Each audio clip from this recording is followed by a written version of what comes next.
नमो लोये सौवेक्षाहूणम्।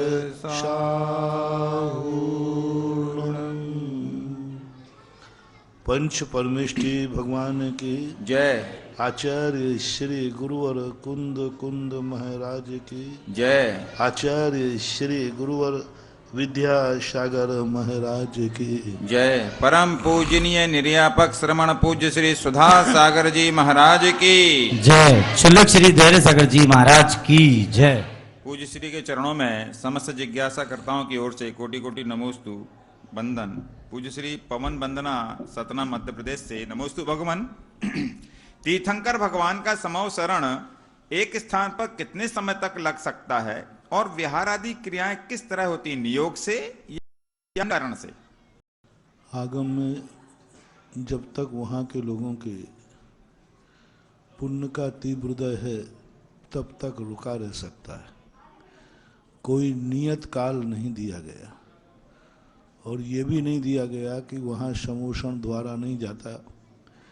यदि वहाँ के भव्य जीवों का पुण्य है तो बार बार भी समोषण जा सकता है।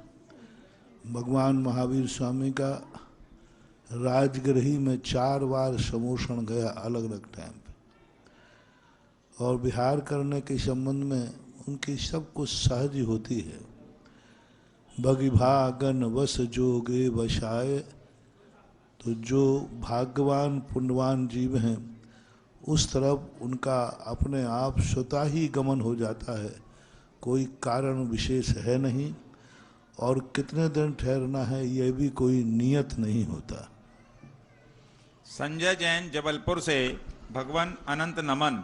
महाराज श्री आजकल मंदिर में कमेटी के लोगों ने जो शुद्ध मोजे वो पहनने के लिए छूट दे दी है और वो कहते हैं ठंड के समय पर इन मोजों को शुद्ध करके आप पहन सकते हैं, तो क्या ये उचित है? नहीं, जूते कभी शुद्ध नहीं होते।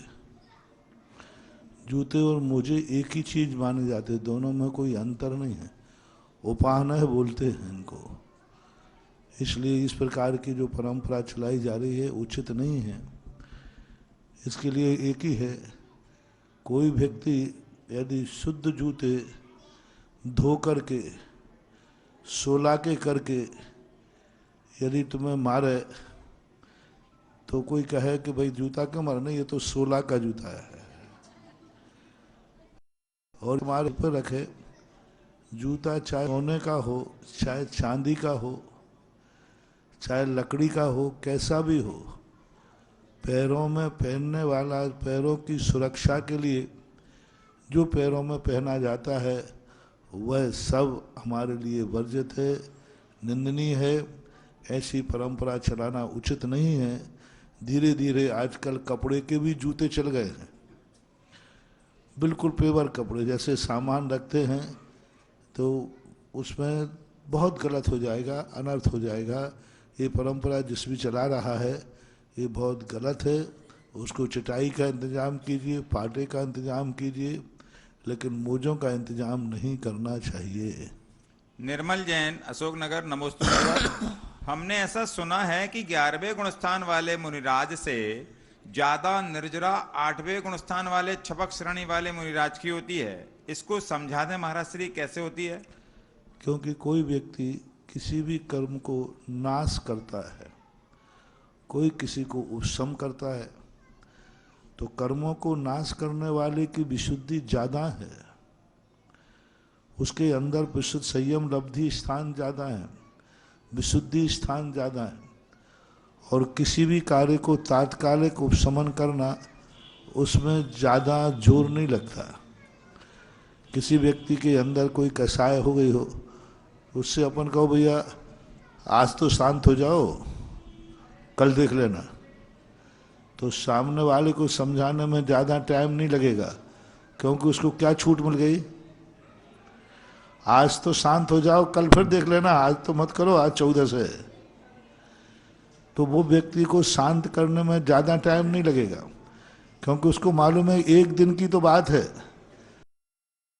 मन की मना तो और एक व्यक्ति से कहा जाए नहीं यह कसाय यह अशुभ कार्य तुम्हें सदा के लिए त्यागना है, कोई पाप कोई गलत कार्य को तुमसे कहा जाए एक दिन का त्याग करना है, तो कितने जल्दी नियम ले लेंगे लोग, बोले एक दिन की बात है।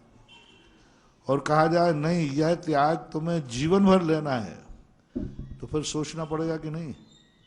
बस ऐसा ही वहाँ कर्मों को सदा सदा के लिए नष्ट करने का परिणाम है, इसलिए विशुद्धि ज़्यादा है। उपशम श्रेणी में एक अंतर मुहूर्त के लिए मात्र अशुभ कर्मों को रोका जाता है, दबाया जाता है, उपशमित किया जाता है, इससे उनकी विशुद्धि कम होती है। महेंद्र जैन पत्रकार इंदौर से। नमोस्तु गुरुवर।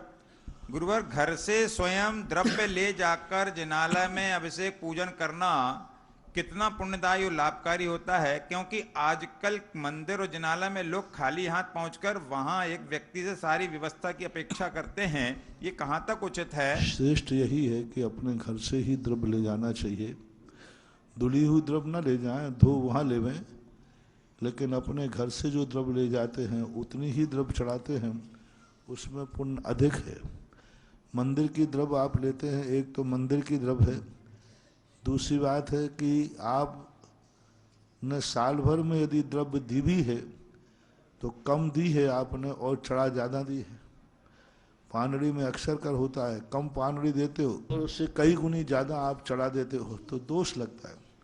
मंदिर की किसी भी वस्तु का उपयोग यदि आप अपने लिए करते हैं, नियम से बहुत बड़े पुण्य का क्षय करते हैं। कोई भी वस्तु का उपयोग यदि अपने निजी कार्यों में अपने निजी के लिए करते हैं, यदि मंदिर का द्रव्य उठा करके तुमने चढ़ा दिया तो बिना द्रव्य के आप भगवान का दर्शन कर लीजिए, लेकिन मंदिर की द्रव्य को चढ़ा करके दर्शन करने में कोई फायदा नहीं है, किंचित मात्र भी फायदा नहीं है।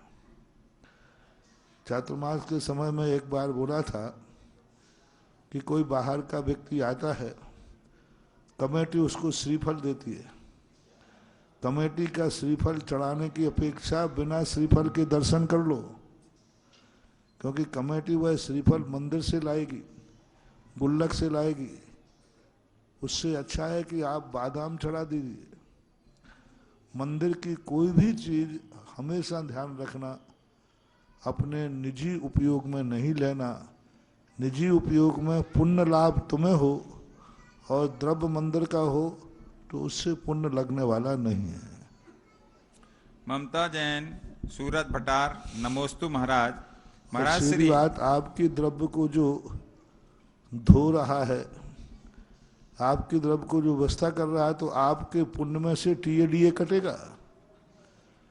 आप गए तो आप लोगों को ज़्यादा जल भरा हुआ मिला आपको और लोटा उठाया और आपने ढाल दिया, तो आपने सोचा मजा आ गया, अभिषेक का अभिषेक मिल गया और पानी भरना नहीं पड़ा। नहीं, जिसने पानी भरा है, जिसने व्यवस्था की है, उसके आपके पुण्य में से टीएडीए कटेगा ही कटेगा। उतने नंबर आपके कट गए। एक व्यक्ति स्वयं जल भर करके लाया, स्वयं जल भरा, अभिषेक किया और स्वयं द्रव्य धोया और पूजा किया, उसका पुण्य बहुत भारी पुण्य है। और जो मात अकेला धुली हुई द्रव्य रखी था, धुला हुआ जल रखा था, शुद्ध किया, तो बहुत बड़ा पुण्य आपका क्षय हो गया। सेठ भागचंद जी सोनी थे, आपके राजस्थान के ही थे। उन्होंने अपनी जिंदगी में कभी दूसरे के द्वारा, अपने नगर में, बाहर बास की बात अलग है, कभी किसी दूसरे के द्वारा भरे हुए जल से भगवान का अभिषेक नहीं किया।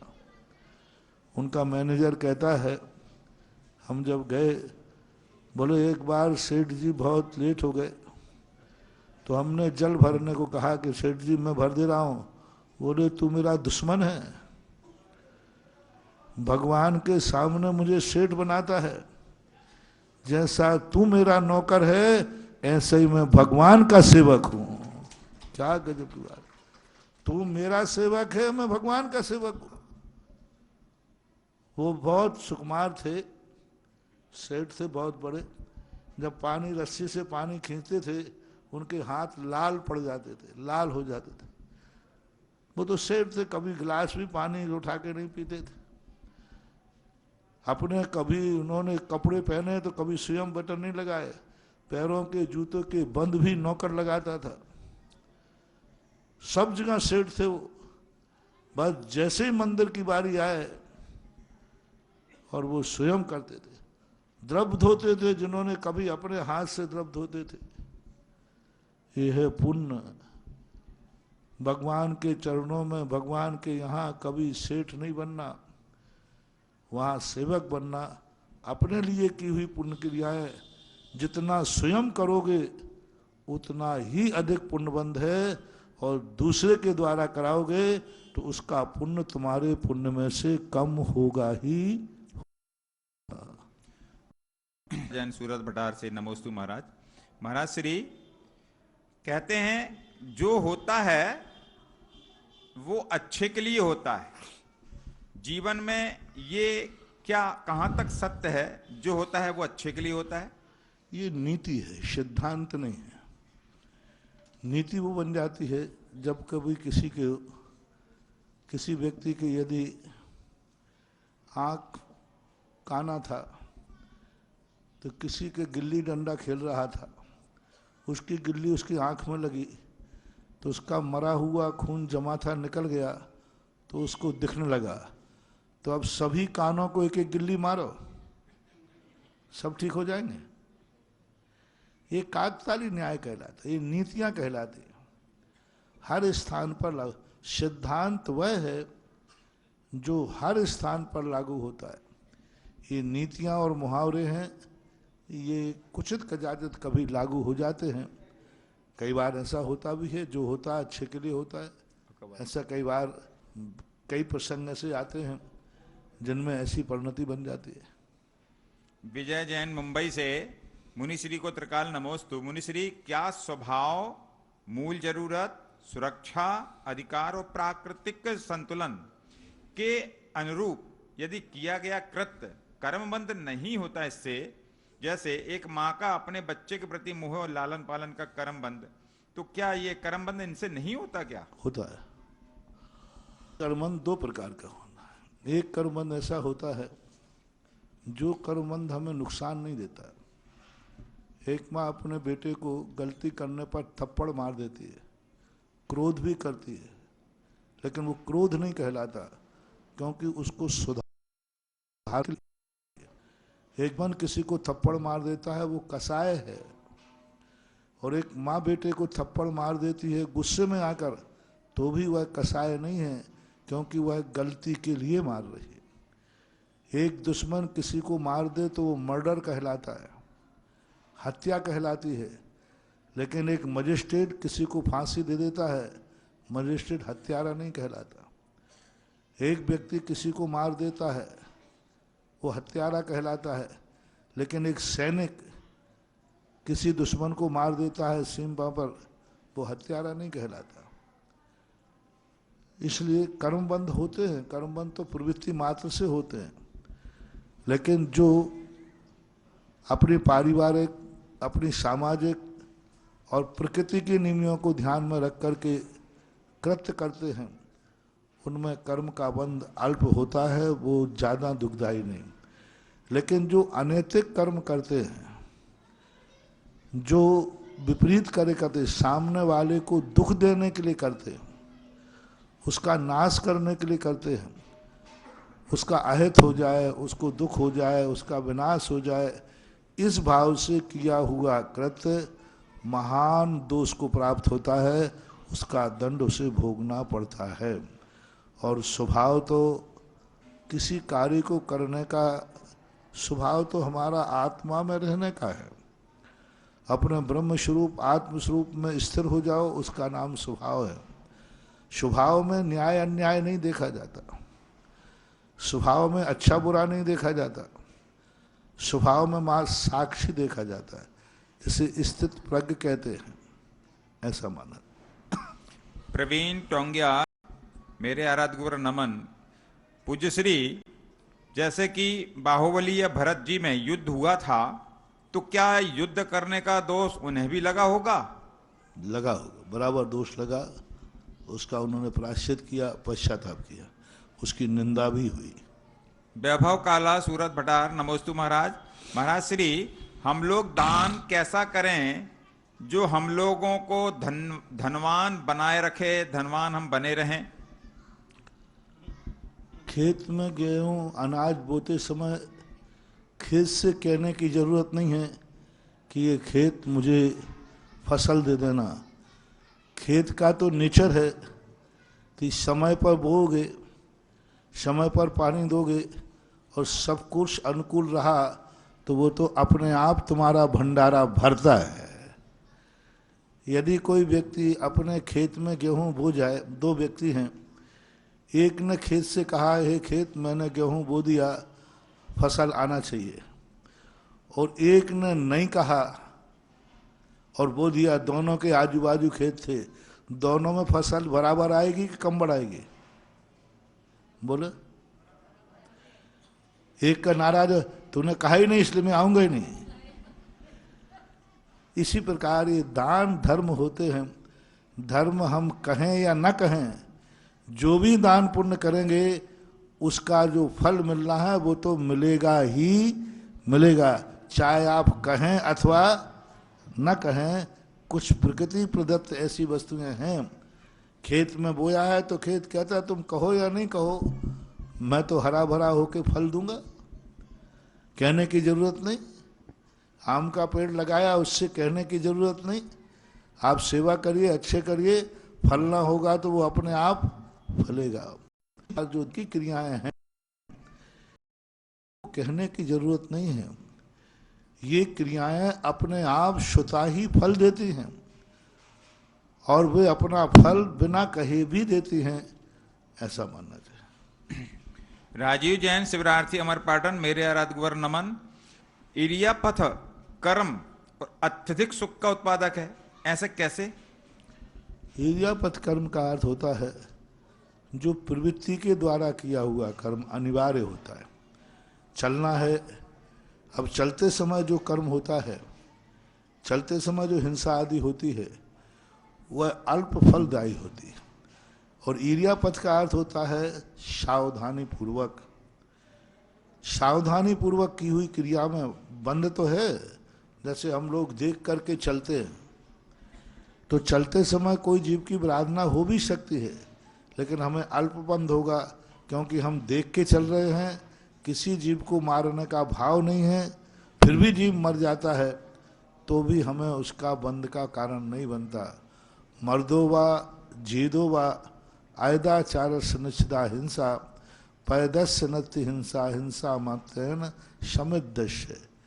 ऐसा पूज्यवर कुंदकुंज स्वामी महाराज ने 2000 वर्ष गाथा लिखी थी पहले कि कोई जीव मरे या न मरे, तुम सावधानी पूर्वक चलो तो तुम्हें कर्म का बंध नहीं होगा, और तुम बिना सावधानी के चल रहे हो, जीव ना भी मरे तो भी कर्म का बंध होता है। सपोज कीजिए एक व्यक्ति किसी एनसीसी कैडेट था, वो बंदूक चलाना सीख रहा था और किसी को वो मर गया, दूसरे व्यक्ति को मरने का निशाना बना और चूक गया, वो मरा नहीं। दोनों में से अपराधी कौन है? हाँ? पहले वाले से जीव मर गया लेकिन फिर भी उसको सजा नहीं मिलेगी क्योंकि उसका भाव नहीं था, और दूसरे वाले से जीव बच गया, फिर भी वो अपराधी है क्योंकि उसने मारने का भाव किया। ऐसा जानना चाहिए। विनीता जैन, अशोकनगर। नमोस्तु महाराज। प्रत्येक वनस्पति और साधारण वनस्पति, तो साधारण वनस्पति में सब प्रतिष्ठित और अप्रतिष्ठित वनस्पति की परिभाषा क्या है, कैसे समझें इनको? प्रत्येक वनस्पति प्रारंभ में जो है वो सप्रतिष्ठित ही होती है, साधारण ही होती है।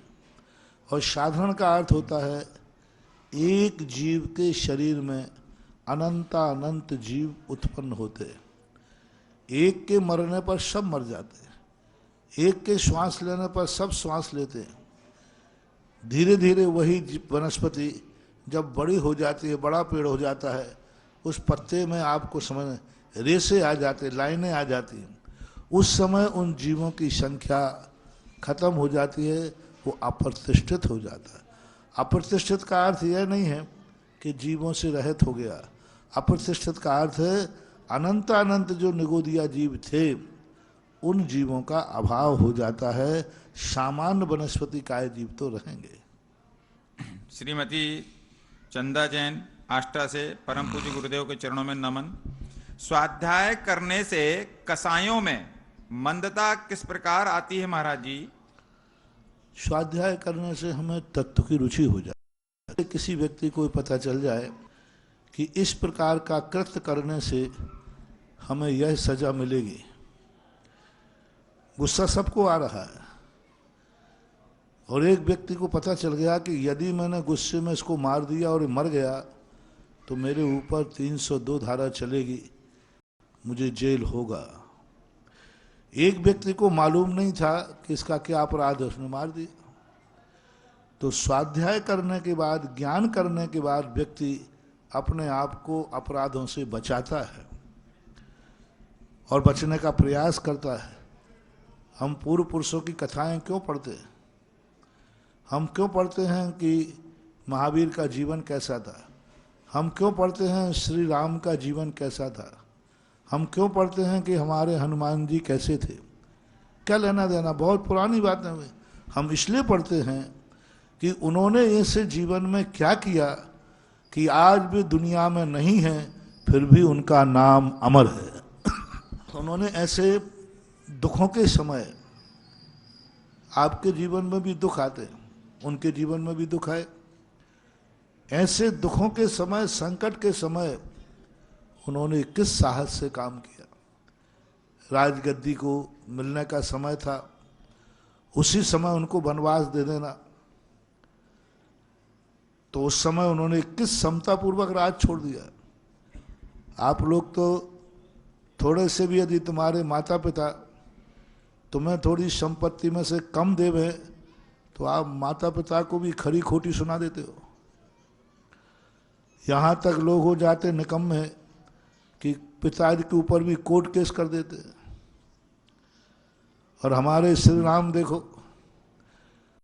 संपत्ति के अधिकारी थे, राजगद्दी के अधिकारी थे, लेकिन दूसरी माँ ने उनको वनवास दिया। हंसते हंसते राज्य छोड़कर वनवास चले गए। भाई से फाइटिंग नहीं की, चाहते तो कोर्ट केस कर सकते थे रामचंद्र जी, पंचायत बैठा लेते, कौन जीतता? यदि रामचंद्र जी पंचायत का सहारा लेकर कोर्ट केस करते तो बोलो कौन जीतता? बोलो ना, रामचंद्र जी जीतते पक्का है। जनता से समर्थन मांगते तो, और हम साधु संतों से समर्थन मांगते तो सारी दुनिया उनके पक्ष में थी, पर उन्होंने कुछ नहीं किया। उन्होंने कुछ नहीं किया। उन्होंने कहा कोई बात नहीं, मैं नहीं बैठूंगा, मेरा भाई बैठेगा। मेरा भाई बैठेगा, क्या फर्क पड़ने वाला है? कोई दुश्मन थोड़ी बैठ रहा है। मैं नहीं बैठूंगा, मेरा भरत भैया बैठेगा, बस। ओहो, महानुभाव। जैसा हमारे श्री राम ने सोचा मैं राजगद्दी पे नहीं बैठूंगा, मेरा भैया बैठेगा, ऐसे सारे जगत के भैया सोच लें तो आज भी राम राज्य आ जाएगा। राम राज्य आ जाएगा। क्या तुम लोग लड़ते हो भाई भाई होकर? एक छोटे से मकान को, छोटे से खेत के टुकड़े को भाई भाई के प्राण ले लेते, भाई भाई को कोर्ट में खड़े कर देते हैं, भाई भाई के प्रति ऐसे झगड़े कर लेते हैं। दो भाई की तरह जन्मते हैं और दुश्मन की तरह मरते हैं। ये कथाएं इसलिए सुनाई जाती हैं, देखो अपने आदर्श कैसे थे। क्या फर्क पड़ता है, एक भाई को ज्यादा मिल गया, भैया ही तो है, एक भाई तो है, उसको ज्यादा मिल गया, ठीक भाई तेरी तरफ से कोई बात नहीं। रामचंद्र थोड़ा बहुत नहीं, पूरा राज्य ले लिया, तब रामचंद्र कहते कोई बात नहीं भैया, ये किंचित मात्र भी खेद नहीं किया। और जिस माँ ने उनको राज्य छीना, सबसे पहले उसी माँ के पैर छूने गए और कहा माँ कोई बात नहीं, आप कैकेयी पश्चाताप करने लगी, कैकेयी को समझाते हैं। माँ समझाने कोई बात नहीं, मैं और भैया में क्या अंतर है, अरे वो बड़ा होता तो वो बैठ जाता, बड़ा ना सही कोई बात नहीं। ऐसी इन सब स्वाध्याय करने से, पूर्व पुरुषों के, महापुरुषों की कथाएं पढ़ने से हमें बहुत बड़ी शिक्षा मिलती है। आज सारे जगत के भाई लोग यदि भाई को भाई के तरीके से देखें कि नहीं कोई बात नहीं, हमारा भैया है, हम नहीं लड़ेंगे, हमारे पिताजी ने आंख बंद करके जो दिया है वह हमारे लिए प्रसाद है, कोई बात नहीं, ऐसा यदि अपन मान लेते, स्वाध्याय करने से कितनी बड़ी कसाएं कम हो जाएंगी और सारा राज्य में, सारे देश में पुनः राम राज्य आ जाएगा। वर्षा जैन मेरठ से, हे गुरुवर नमोस्तु। मेरी जिज्ञासा है कि यदि किसी व्यक्ति का यह नियम हो कि वह बिना अभिषेक करें अन्न जल नहीं ग्रहण करेगा और उसके यहाँ सूतक लग जाए तो उसे क्या करना चाहिए? कोई बात नहीं, ये आगम की आज्ञा है। आगम की आज्ञा ने ही जब आपको मंदिर जाने की मनाही कर दी है तो आपको दोष नहीं लगेगा, वो नियम फलेगा, माना जाएगा। देख लीजिए, देख नहीं सकते हैं तो आगम की आज्ञा है। अमित जैन मेरठ से, गुरुवर नमोस्तु। महाराज श्री, मटर और भुट्टा जो हरी अवस्था में जब रहता है तब वह अन्न के अंतर्गत आता है या सब्जी में आता है? अन्न के अंदर, क्योंकि जिस अवस्था में तुम उसको खाने योग्य समझते हो उस समय वो अन्न का रूप ले चुकता है जब तक तुम खाते हो, और जिस समय तुम वो खाने योग्य नहीं है उस समय तुम खाते ही नहीं हो, तो मानना चाहिए। गुप्त जिज्ञासा है, महाराज श्री के चरणों में कोटि कोटि नमोस्तु। महाराज श्री, आपने गर्भ कल्याणक के दिन प्रवचन दिया, हमने सुना, उससे मुझे पता चला कि गर्भस्थ बालक केवल माता की बात को ही सुनता है और उसी को अपना सब कुछ मानता है, मतलब कि बालक की जिम्मेदारी माँ पर सबसे अधिक होती है। मैंने अपने गर्भ में आए बालक के साथ ऐसा लगता है कि नाइंसाफी कर दी, क्योंकि हमने उस समय क्रोध किए और तरह तरह के कसाय के भाव हुए, लेकिन इस निधत्त निकाजित कर्म को अब मैंने तो बांध लिया, उसको कैसे काटूं? महाराज श्री, आपसे क्षमा मांगती हूँ, मुझे उपाय बताइए। देखो, अब जो गलती हो जाती है उसका दंड तो आपको भोगना पड़ेगा। एक माँ बनना कोई साधारण चीज नहीं है, तुम्हारी ही जिंदगी नहीं, उस बालक की जिंदगी है। एक माँ की छोटी सी गलती ने अभिमन्यु को क्या दशा कर दी। सुभद्रा की एक छोटी सी गलती थी। अर्जुन जब चक्रव्यूह की घटना सुना रहे थे, सुभद्रा को थोड़ी सी झपकी आ गई नींद की। वो छोटी सी भूल थी माँ की, सुभद्रा की छोटी सी भूल, और छोटी सी भूल ने अभिमन्यु की किस तरीके से मौत दी, आप सबने देखा होगा, महाभारत में देखा होगा, किसी ने पढ़ा होगा। अभिमन्यु के किम कर्तव्य विमूढ़ हो गया कि जब मैं चक्रव्यूह में प्रवेश कर रहा हूं तो निकलने का रास्ता क्यों नहीं सूझ रहा है। उस समय वो अपने माता पिता से कहता है कि पिताजी, आपने जब चक्रव्यूह में प्रवेश करना सिखाया तो निकलना क्यों नहीं सिखाया। अब उसे क्या मालूम कि माँ की एक छोटी सी भूल ने अभिमन्यु को कोई मार नहीं सकता था, महानुभाव कोई नहीं मार सकता था, अजेय था, बुद्धिमान था। जिस बच्चे के गर्भ में पिता के द्वारा दिया उपदेश ग्रहण करने की शक्ति हो, वो बालक कैसा होगा, कितना महान होगा। लेकिन माँ की एक छोटी सी चूक ने अभिमन्यु को किस बुरी तरह से मारा, ऐसी किसी की मौत नहीं। तो मैंने उस दिन एक प्रवचन में कहा था कि आप माता बनती हैं, आपके ऊपर बहुत बड़ी जिम्मेवारी है। जब आपके गर्भ में कोई शिशु हो, आप क्रोध ना करें, आप गलत विचार ना करें, आप गलत न सोचें, आप गलत न देखें, आप गलत बातें न सुने, आप गलत बातें न बोलें, आप गलत खान पीन ना करें। आपको बहुत बड़ी जिम्मेदारी है, एक बेटे की जिंदगी का सवाल है। तुम्हारे एक दिन की गलती बेटे की जिंदगी बर्बाद कर देगी। ऐसी सावधानी जो कर चुके हैं, अब उसको अच्छे संस्कार दो, प्रयास करो, उस भूल को स्वीकार कर लिया। अर्जुन को तो वो भूल पता नहीं चल पाई कि सुभद्रा को उस समय निद्रा आ गई, अन्यथा वो पुनः सुना देते। तुम्हारी यदि अपनी भूल पता चली है तो उस भूल के लिए अपने बेटे को बहुत अच्छे संस्कार दीजिए कि वह गर्भ का संस्कार समाप्त हो जाए और जन्म के बाद तुम उसको अच्छे संस्कार दो, वह जीवन में उसके उपयोगी हो जाए। जिज्ञासा है, मनुष्य को अपना कल्याण करने के लिए क्या करना चाहिए? मनुष्य अपने को जीवन अपना कल्याण करने के लिए क्या करना चाहिए? सबसे बड़ा अपना कल्याण करने के लिए व्यक्ति को स्वयं महापुरुषों के जीवन को समझना चाहिए। क्योंकि कोई भी चीज़ है, परमार्थ का मार्ग ऐसा है जो इस व्यक्ति के अनुभव में पकड़ में नहीं आया। कोई भी नया कार्य अपन करते हैं तो उसके लिए उसके पहले यह कार्य किसने किया है। अनभ्यस्त विषात उपरतः अभ्यस्त विषात उषतः, एक नीति है कि जिस कार्य को अपन ने कभी न किया हो उस कार्य के लिए हमें पर का आलम्बन लेना चाहिए।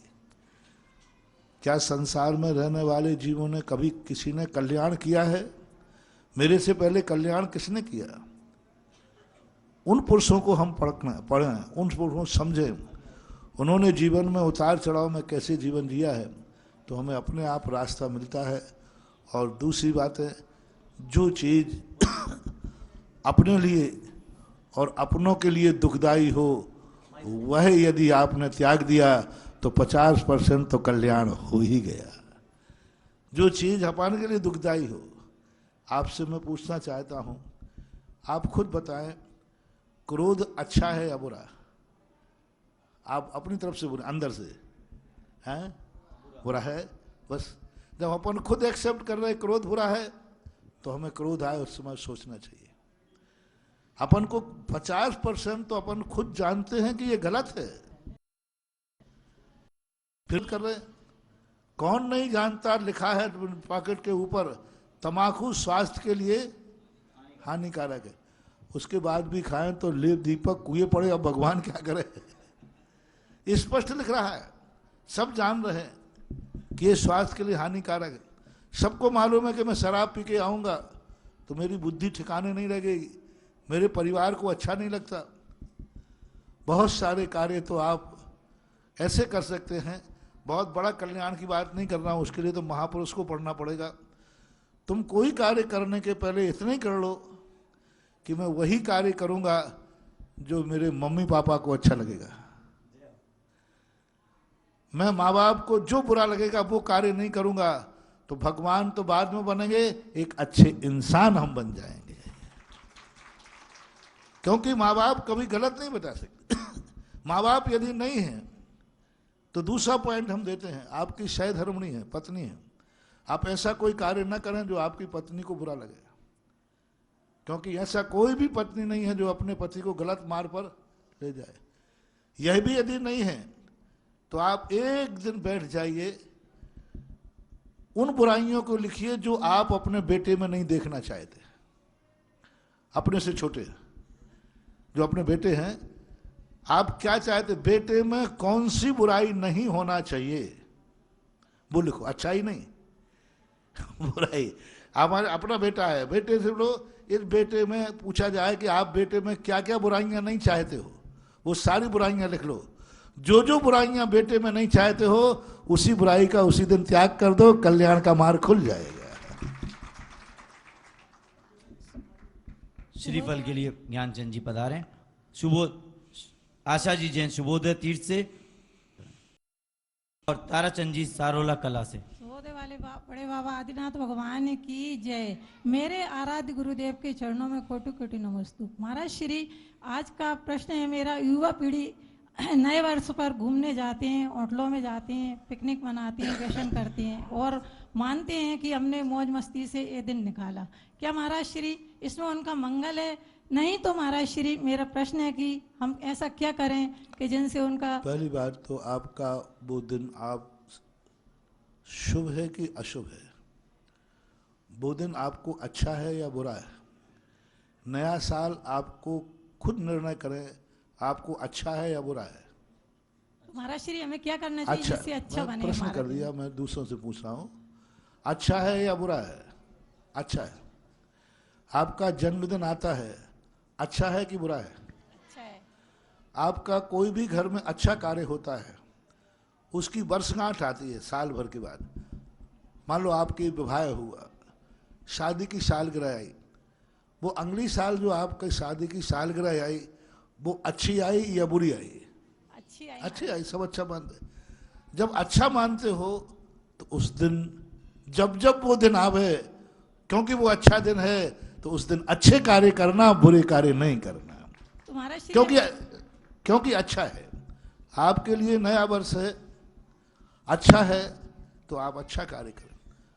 उस दिन कम से कम शराब का सेवन नहीं करें, गुटखा सेवन नहीं करें। आज का दिन मुझे बहुत अच्छा है, आज मैं किसी को गाली नहीं दूंगा। आज का दिन मुझे बहुत अच्छा है, मैं किसी से क्रोध नहीं करूंगा। आज का दिन बहुत अच्छा है, हम गंदे लोगों के स्थान पर नहीं जाएंगे। आज का दिन अच्छा है, मैं ऐसे स्थानों पर नहीं जाएंगे जहां परिणाम बिगड़ते हों। होटलों में नहीं जाएंगे, किसी हिल स्टेशन पर आएंगे क्यों गंदे लोग रहते भाव होते। हम ऐसे स्थान पर जाएंगे जहां हमारे अच्छे भाव होते, हमारे जहां भगवान रहते हैं, हमारे गुरु रहते हैं, जहां हमारे परिवारजन रहते हैं, उनके साथ रह करके मैं अपना बनाऊंगा। मैंने अभी कल परसों कहा था कि नया वर्ष आ रहा है, भारत के हर व्यक्ति से मैं कहना चाहता हूं, आपके नया वर्ष को मुबारक मनाना चाहता हूं। एक छोटी सी नियम लेना है आपको, नए वर्ष के दिन हर भारत का व्यक्ति अपने माँ के हाथ की रोटी खाएगा। माँ के हाथ की रोटी, होटल में नहीं खाएगा, बाजार में नहीं खाएगा, माँ के हाथ की खाएगा। नया वर्ष सारा दिन, सारा साल आपका सगुन में बीतेगा, क्योंकि माँ जो रोटी खिलाती है बिना गिने खिलाती है, और होटल वाला गिन के खिलाता है। और बिना गिने खाओगे तो साल भर बिना गिने खाते रहोगे, और गिन करके खाओगे बेटा तो कड़की ही बनी रहेगी। होटल में खिलाने वाला गिन के खाता है और खाने वाला भी, और माँ के हाथ की। कम से कम ये नियम लें, आज कम नए वर्ष के दिन हम घर में भोजन करेंगे, होटल में नहीं जाएंगे, बाजार में नहीं जाएंगे। हम नए वर्ष के दिन अपने को बीच में रहेंगे, पढ़ाइयों के बीच में नहीं जाएंगे जहां हमारे परिणाम बुरे होते। नए वर्ष के दिन हम अशुभ कार्य नहीं करेंगे। घर में नहीं रहना है, तीर्थ क्षेत्रों पर जाओ, हम अपने भगवान के पास जाके भक्ति करेंगे, गुरुओं के पास जाकर अच्छी शिक्षा लेंगे। ये कार्य करना चाहिए। आप शुभ दिन, अब सबसे बड़ा दुर्भाग्य तो अपने भारत का ही हो रहा है कि सबसे ज्यादा आप पापाचार, अत्याचार शुभ दिन होने लगे। त्योहार के दिन है सबसे ज्यादा शराब बिकती है, त्योहार के दिन सबसे ज्यादा जुआ वगैरह खेलते हैं। उसी दिन नहीं होना, एक करो। तो मैं तो यही कहना चाहूंगा कि आपका 1 जनवरी आ रही है, 1 जनवरी को भारत की हर होटल खाली रहना चाहिए, और होटल वालों को पता चल जाए कि ये भारत देश है, 1 जनवरी को कोई नहीं आए। हिल स्टेशन खाली होना चाहिए, क्योंकि वहां व्यक्ति के जाकर पाप करता है, बुरे भाव होते हैं, अच्छे भाव नहीं होते। आप हिल स्टेशनों में, होटलों में जाते हैं, महानुभाव, मैं शेयर करना चाहूंगा माताओं से, आपका बेटा हिल स्टेशन पे जाता है, होटलों में जाता है, वह आपका अच्छा परिणाम करता है कि बुरा परिणाम? चलो दोनों छोड़ो, मियाँ बीवी से पूछना चाहता हूँ, आपका पति हिल स्टेशन पर गया जहाँ पर बहुत गंदे कार्य होते हैं, वहाँ पति का परिणाम तुम्हारे प्रति समर्पित होगा कि उसका परिणाम दूसरे के प्रति बुरा जाएगा? आप अपने खुद पति को गंदे स्थान पर लेके गई। आज हर नारी को, हर माता को एक नियम देना है, बेटा नए दिन, नए वर्ष पर और जन्म के दिन तू घर में रोटी खाएगा। पत्नी को नियम देना है कि शादी की सालगिरह पर, नए वर्ष पर, जन्मदिन पर तुम घर से बाहर नहीं जाओगे, घर के अंदर ही रह करके आप मेरे हाथ का भोजन करो। देखो कैसे नहीं हमारा देश का पूरे वर्ष के दिन, तो ये नए वर्षों के दिन, ये पाश्चात्य संस्कृति है, पाश्चात्य संस्कृति। भारतीय संस्कृति तो ये है, शुभ दिन के दिन शुभ कार्य करना चाहिए, यही संदेश है मेरा। 1400 वर्ष प्राचीन सुबोधय तीर्थ पर 9 वर्ष पर आप पहुंचकर अपना मंगल करने के लिए पूज्य गुरुदेव निर्यापक श्रमण मुनि पुंगव श्री सुधा सागर जी के मुखारविंद से अपने परिवार का नाम ऑनलाइन भी आप बुलवा सकते हैं। लेकिन ये नए वर्ष की शांति धारा उन्हीं को फलेगी जो नया वर्ष होटलों में नहीं बिताएंगे। जय हो। जो ये सोचे कि नहीं, नए वर्ष के दिन तो हमारा हम भगवान के ऊपर जल ढालेंगे और नए वर्ष के दिन मेरा नाम गुरु के मुख से निकलेगा, ऐसा करें। और 2100 रुपए में भी मंगल कलश पूरे देश और विश्व में जो भी सुन रहे हो अपने परिवार की तरफ से 2100 में कलश तो कराएं। और यदि आप 11 कलश या उससे ज्यादा की राशि कराते हैं तो आपको इस मंच से घोषणा भी की भाग्य से 1 तारीख को शुभोदय तीर्थ क्षेत्र मेरे बिहार में पड़ रहा है। हमारा तो कोई स्थान है नहीं, हमारा तो कोई ठाइया है नहीं, लेकिन बिहार करते करते जिस ढंग से हम बिहार कर रहे हैं वहाँ पहुँचते पहुँचते शायद 1 तारीख 1 जनवरी शुभोदय तक पहुँच पाएंगे। इसलिए आप सुविधा में चांदखेड़ी में होते तो चांदखेड़ी में कर लेते। अब शुभोदय मिल रहा है जहाँ मिले, धर्म क्षेत्र होना चाहिए, बस इतना। परम पूज्य निर्यापक मुनि सुधा सागर जी महाराज के चरणों में नमन नमन। माली तीर्थ क्षेत्र जाते हैं, अतिथि क्षेत्र यात्रा में भी जाते हैं, परंतु जब महाराज साहब बिहार में चलते हैं तो अलग ही आनंद आता है। एक ऐसी अनुभूति होती है जिससे कोई बहुत बड़ी खुशी मिल रही हो और मन में एक उत्साह रहता है।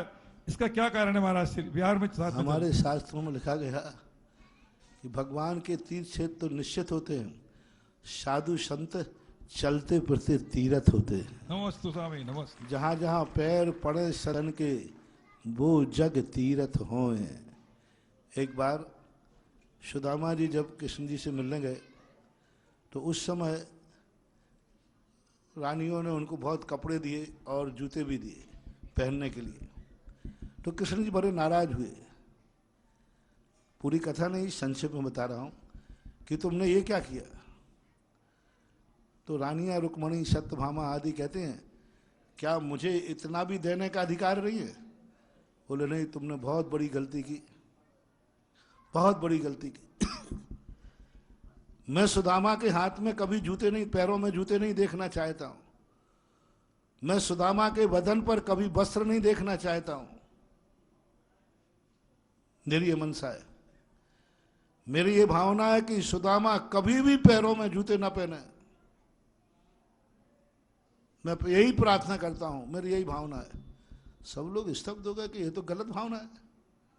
और सुदामा भी वस्त्र भी जितने कम पहने या पहने ही नहीं उतना ही अच्छा है। लोगों ने क्यों, ये कैसे आप बोल रहे हैं? बोले ये पैर इतने पावन हैं कि जूते पहन लेंगे तो फिर हमारी धरती तीर्थ कैसे बनेगी? क्योंकि बीच में जूता आ जाएगा तो इस चरणों से जो माटी का स्पर्श होना है। तुमने ये गलती की। मैं तो रहा था कि द्वारका की हर गली में सुदामा को घुमाऊंगा और द्वारका के राज्य को तीर्थ बनाऊंगा। और इनके शरीर से जितनी हवाएं छूकर निकलेंगी, यदि वस्त्र पहन लेंगे तो एक वस्त्र बहुत बड़ा नुकसान कर सकता है। जिस गंधारी की आंखों में इतनी ताकत थी कि एक व्यक्ति को वज्र का बना सकती थी, लेकिन एक छोटा सा वस्त्र धारण करने से दुर्योधन को क्या हुआ आपको सबको मालूम है। इसलिए सुदामा के वस्त्र यदि शरीर पर रहेंगे तो ये हवाएं सुदामा के शरीर को नहीं छुएंगी। ये कथा जब पढ़ के आया सुना मैंने, तो मुझे महावीर को हमने उस दिन 100 बार नमस्तु किया। मैंने कि आज पता चला कि भगवान हम लोगों को आप बताओ तुम्हारे साधु संत क्यों वस्त्र नहीं पहनते? क्या वस्त्र नहीं है? क्या जूते नहीं है? क्या गाड़ियों की कमी है? कमी नहीं है महानुभाव। यही तो है कि तपस्वी जितना पैदल चलेगा उतने भारत देश की जमीन तीर्थ बनेगी। इसलिए साधु संतों के चलने में अनेक तीर्थों से भी कई गुना आनंद और पुण्य की श्री वृद्धि होती है। नमस्ते स्वामी नमस्ते। शुभोदय तीर्थ पर 2 किलो चांदी का नाम आया है। आशा देवी, पदमचंद जी जैन, मनोज विकास, भरत, विज्ञान नगर कोटा से, अनिता जी पाटनी, मनोर थाना, और इनके पश्चात तैयार रहेंगे गोपाल जी सरपंच, सारोला कला।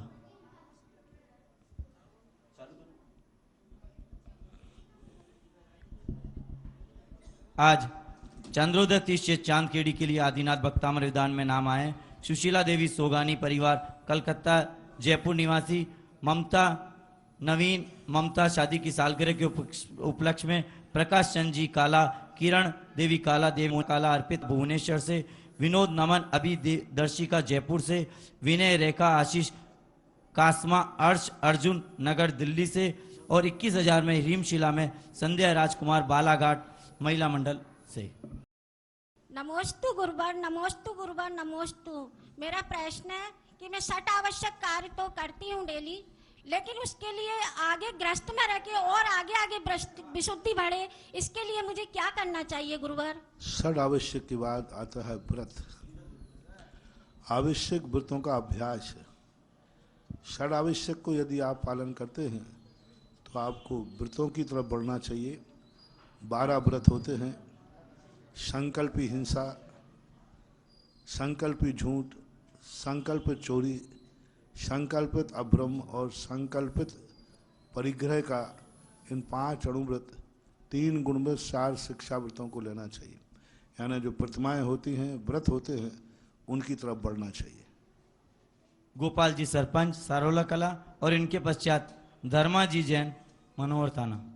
गुरुवर के श्री चरणों में बारंबार नमस्तु नमस्तु नमस्तु। गुरुवर मेरी 2 जिज्ञासाएं हैं, मैं दोनों एक साथ बताऊं या एक एक करके बताऊं?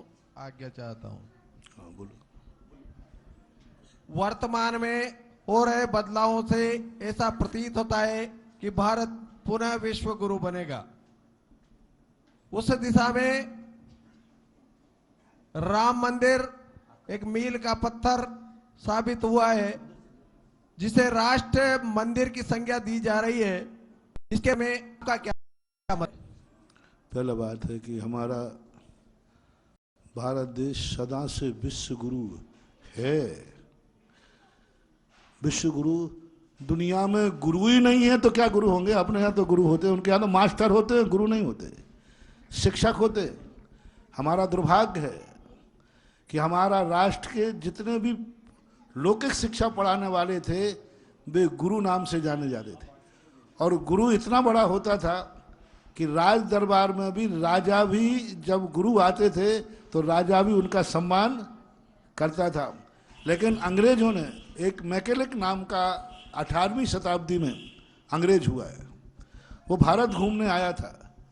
भारत में उन्होंने देखा कि यहाँ तो सारे गुरुओं का राज्य है और हर शिक्षा के गुरु के रूप में माना जाता है। तब उसने जाकर के इंग्लैंड के पार्लियामेंट में लेक्चर दिया कि भारत को यदि गुलाम बनाना है तो वहाँ की संस्कृति की रीढ़ तोड़ दो, और सबसे बड़ी संस्कृति की रीढ़ है वहाँ के गुरु। गुरुओं को कर्मचारी बना दो, सब काम ठीक हो जाएगा। और आज देखिए हमारे विद्यालयों में पढ़ाने वाले जो मास्टर हैं वे किस श्रेणी में आते हैं? कानून की कर्मचारी। मास्टर जो है कर्मचारी में आते ना, कर्मचारी की श्रेणी में आते। बताओ, गुरु जब कर्मचारी की श्रेणी में आ जाएगा देश का क्या होगा? और सारे विश्व में कर्मचारी ही होते हैं, उनके यहाँ गुरु ही नहीं है। गुरु तो मात्र भारत में होते हैं, सदा से थे, हैं और आगे रहेंगे। और आगे जो विश्व गुरु की चर्चा नास्त्रेदमस हुआ है, एक बहुत बड़ा पॉमिस्टर था, उसने बहुत सारी भविष्यवाणियां ऐसी की हैं जिस भविष्यवाणियों में ये भी है कि आगे जो तृतीय विश्व युद्ध होने वाला है आकाश होगा, और आकाश से कोई शस्त्र नहीं, बारूद नहीं, गैस छोड़ी जाएगी, जनजाति मर जाएगी और ये पौधगलिक मकान जायदाद सब खड़े रह जाएंगे। उस समय भारत देश का बहुभाग बचेगा, सारा विश्व तबाह हो जाएगा और भारत देश उस समय विश्व गुरु की संज्ञा पाया जाएगा। और क्यों बचेगा? उन्होंने स्पष्ट लिखा, अध्यात्म शक्ति के कारण से भारत विश्व गुरु बन।